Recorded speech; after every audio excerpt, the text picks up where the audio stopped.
Hello students, in the last lecture we had learned about the drawer, drawee और bills of exchange के बारे में हमने पढ़ा था। और 4 ऐसे केसेस जहाँ पे ड्रावर बिल रिटेन करता है अपने पास ड्यू डेट तक, और सेकेंड बिल डिस्काउंटेड किया जाता है बिफोर द ड्यू डेट, और तीसरा बिल जो है एंड्रोस किया जाता है एंड्रोसी को, थर्ड पर्सन को, और चौथा bill send to bank for collection के लिए, वो हमने देखा था। और इन चारों केसेस में 2 केसेस होते हैं जहाँ पे बिल या तो ऑनर होते हैं ड्यू डेट में, या तो बिल जो है डिसऑनर होते हैं, या तो कैंसिल होते हैं किसी रीज़न की वजह से। So now we will going to proceed further. तो आगे देखते हैं हम। यहाँ पे है retirement of the bill. Now what you mean by retirement of the bill?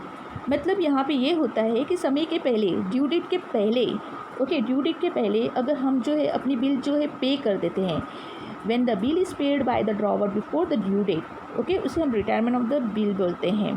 तो अब यहाँ पे जो है समय के पहले जो है बिल पे किया जाता है, तो इसीलिए यहाँ पे जो है ड्रावर जो है वो जो है ड्रॉवी को जो है रिबेट अलाउड करता है। मतलब एक लेके जाए तो डिस्काउंट अलाउड करता है, रिबेट अलाउड करता है सम परसेंटेज के हिसाब से, क्योंकि वो समय के पहले जो है बिफोर मैच्योरिटी वो अपना बिल जो है पे कर रहा है। ठीक है, तो अब इसकी एंट्री जो है वो कैसी आएगी वो देख लीजिए। अभी journal entry in the books of drawer, तो ड्रावर की बुक में क्या आएगा?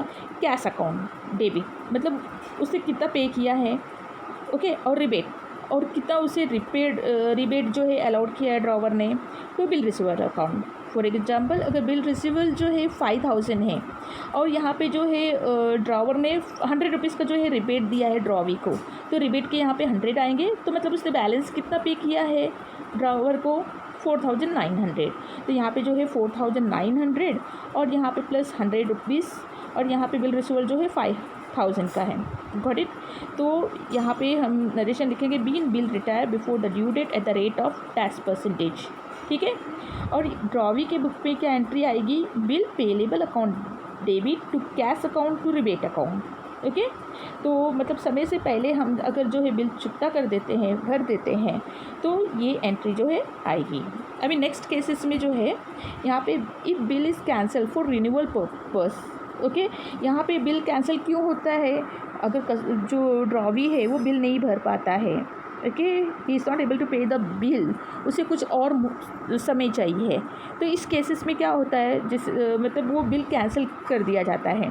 तो अभी हमने पहले जो है पढ़े थे, 4 केसेस में पढ़े थे, अगर बिल डिसऑनर होता है तो क्या एंट्री आती है, तो सेम बिल कैंसिल करने पे भी वही एंट्री आती है। जैसे कि अभी पहले में जो है मैंने बताया था कि बिल रिटेन, यहाँ पे बिल जो है रिटेन विद द ड्रॉवर है, पहले में जो है मैंने बताया था bill retain with the drawer है, तो उसकी जो है कैंसिलेशन एंट्री जो है वो क्या आएगी?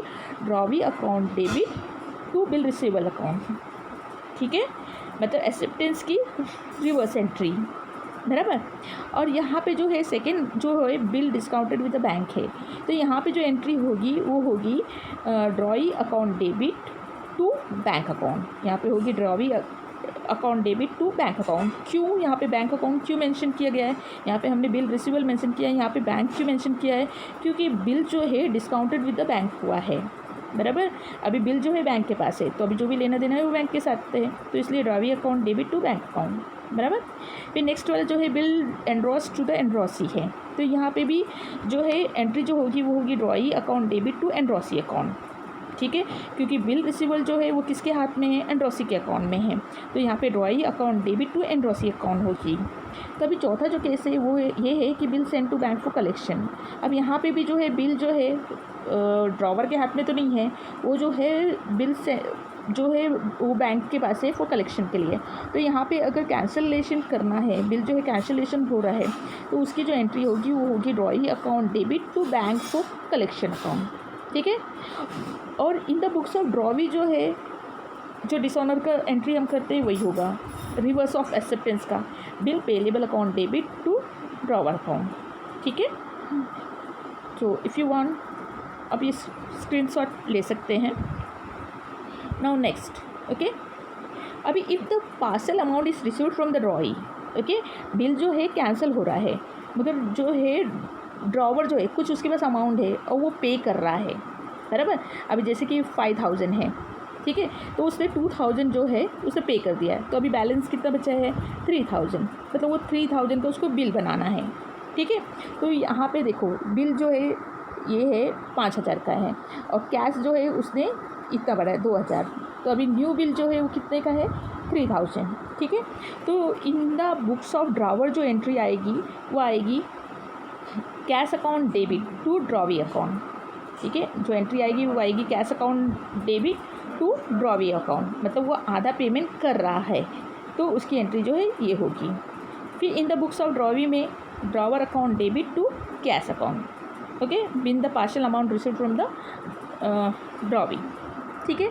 फिर यहाँ पे अब जो है न्यू बिल जो है अब वो बनाएगा। ठीक है। तो जो हम एक्सेप्टेंस और एक्सेप्टेड का जो एंट्री लिखते हैं ना, मतलब न्यू बिल इज़ ड्रॉन, तो वो एंट्री हमें लिखना है। ठीक है। So if you want you can take the screenshot. तो अभी हम आगे देखेंगे। अभी यहाँ पे बिल जो है कैंसिल हुआ है। ठीक है। अभी जो बिल यहाँ पे है कैंसिल हुआ है तो इसीलिए यहाँ पे इंटरेस्ट जो है इंटरेस्ट चार्ज होता है। अभी यहाँ पे इंटरेस्ट चार्ज टू ड्रॉवर है तो उसकी एंट्री क्या आएगी, drawee account debit to interest account. In the books of drawer ये आएगी drawee account debit to interest account. क्यों अभी यहाँ पे ड्रॉवी क्यों आ रहा है, ड्रॉवर क्यों नहीं आ रहा है, क्योंकि जो है बिल जो डिसऑनर हुआ है वो किससे हुआ है, ड्रॉवी से हुआ है। तो ड्रॉवर जो है वो इंटरेस्ट जो है किससे लेगा, ड्रॉवी से लेगा, बराबर। तो इसीलिए यहाँ पे drawee account debit to interest account, और in the books of drawee में interest account debit to drawer account आएगा, क्योंकि ड्रॉवी को ही वो इंटरेस्ट जो है पे करना है। Got it. In case okay if the interest is received in cash, अगर इंटरेस्ट कैश में मिलता है तो यहाँ पे जो एंट्री आएगी वो आएगी cash account debit to interest account. ठीक है। और ड्रॉवी के बुक में आएगी interest account debit to cash account, reverse entry. ठीक है। Now next, now this is very important, insolvency of the drawee. ठीक है। इसका मतलब ये होता है means when the drawer when the drawee here it will come drawee, here it will come drawee, okay, means when the drawee is not able to pay the bill on due date and he become a insolvent। ठीक है। जब drawee drawee जो है वो bill अपना जो है पे नहीं कर पाता है तो वो पूरा मतलब वो बैंकक्रप्ट हो जाता है और वो बिल पे नहीं कर पाता है तो उसे हम इंसॉल्वेंट कहते हैं। तो अभी यहाँ पे जो है अब ये तो बिल जो है डिसऑनर हो गई है, तो मैंने पहले ही कहा था 4 केसेस में जो भी डिसऑनर की एंट्री आती है वो हमें जो है यहाँ पे लिखना है। अगर बताया जाता है कि बिल कैंसिल हो गया है, बिल डिसऑनर हो गया है, तो वो एंट्री जो है हमें लिखना है। फिर वहाँ पे when final dividend is received, मैंने कहा कि कुछ पैसे जो है हम ले लेते हैं तो उसकी एंट्री जो है वो क्या आएगी, तो उसकी एंट्री जो है अभी यहाँ पे ड्रॉवर्स की बुक में और ड्रॉवी की बुक में, तो मतलब जैसे कि 5,000 है, ओके, तो मतलब 5,000 पूरा पैसा तो ड्रॉवर पूरा पैसा नहीं छोड़ेगा, वो कुछ ना कुछ तो ड्रॉवी से वसूल करेगा, बराबर। तो फिर 5,000 में सपोज उसने 1,000 दे दिया, ठीक है, मगर बाकी जो है वो किस पे चले गए, 4,000 जो है बैड डेट पे चले गए। ठीक है। तो कैश ड्रॉवर ने कितना वसूला इससे, तो वो हम लिखेंगे कैश अकाउंट डेबिट, और कितना हमें नहीं मिलने वाला है वो लिखेंगे bad debt account debit to drawee account. ठीक है। तो ये एंट्री आएगी cash account debit bad debt account debit to drawee account. ठीक है। 5,000 ड्रॉवी से लेना है मगर उससे वसूल मैंने 1,000 किया है और बाकी जो मेरे वो बैड डेट में चले गए। ठीक है।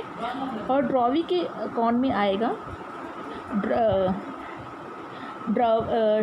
यहाँ पे आएगा drawer account debit to cash account to deficiency account. Okay. Drawer का कितना पैसा है 5,000 और कैश कितना मिला है सिर्फ 1,000 और बाकी 4,000 तो डेफिशिएंसी नहीं भर पाया, तो ये एंट्री जो है होगी।